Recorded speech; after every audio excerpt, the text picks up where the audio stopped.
Here's everything you need to know if you have a holiday booked during this current war. Come with me. Right now, a lot of people around the world are asking the same question. Should I cancel my holiday? Do I need to even fly in the first place? Well, we're going to figure it out. Well, flights are still operating, hotels are still open, but I think it really comes down to where do you want to go and where is safe to go. Well, that's what we're going to explore in this video. If you're someone like myself who travels a lot and you've got plans and you're not quite sure how to navigate and where is safe and where is not safe, well, we're going to go through everything one by one. Even if you've already booked a trip or you're planning your next trip and you're just not sure, we're going to talk about all the safety. Cameraman almost fell. We're going to talk about the safety, okay? Then I'm going to show you where I am on holiday as well in this video, but more on that later on. First things first, don't panic. Honestly, the media will make it seem like the situation is far much more difficult than what it is, but don't panic.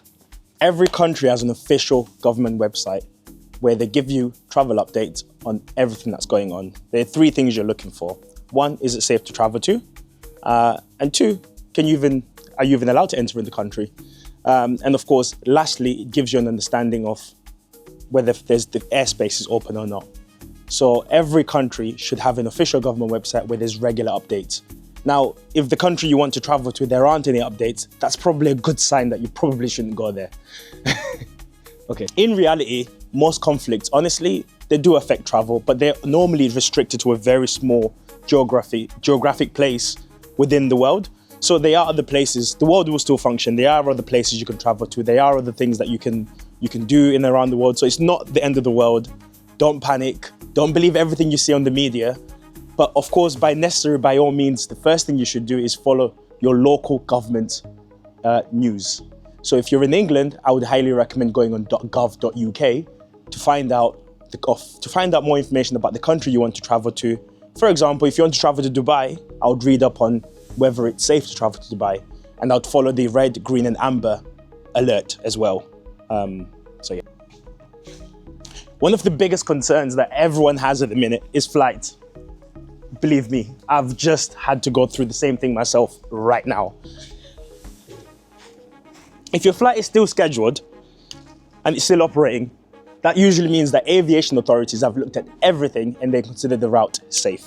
So if your flight hasn't been cancelled and it's still going, that means it's safe to do so. They might not tell you how they've come to that decision, but I can assure you they've definitely sat down and they've looked at every single possible route and they've chosen the safest one.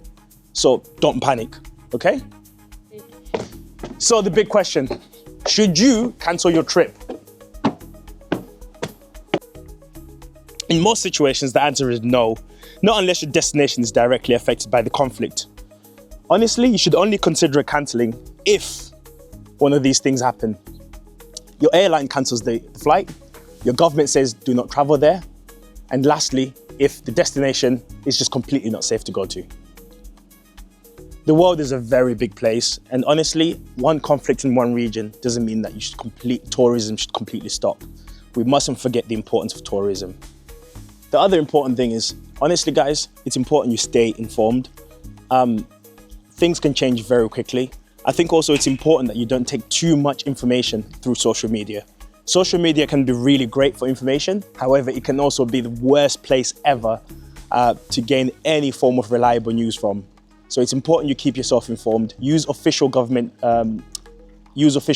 sites, and only if you hear something and you need to verify it, make sure you're verifying it through a reliable source.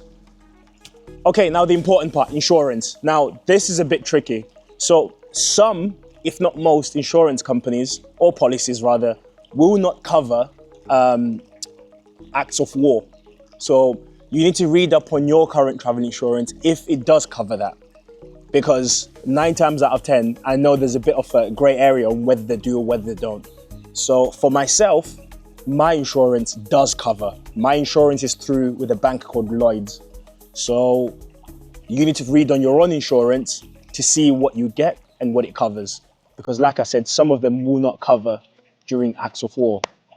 I would probably say during a time like this, the insurance is probably the most important part of anything you do. If you're going to book any trip, you need travel insurance. There's just too much uncertainty around the world. So that's one thing I would say, you need to massively read up on. Final advice, listen, travel is always continued during difficult times. My honest opinion is as long as you stay informed and as long as you're sensible, you can still travel. Okay, if you enjoy travel content like this and you enjoy honest reviews and honest feedback on luxury hotels, whether that's on a budget or whether that's on a high-end budget, then make sure you comment, subscribe, and share. Lastly, if you're someone that's traveling this year or this month, or you already had a trip booked, comment below in the comments where you're going.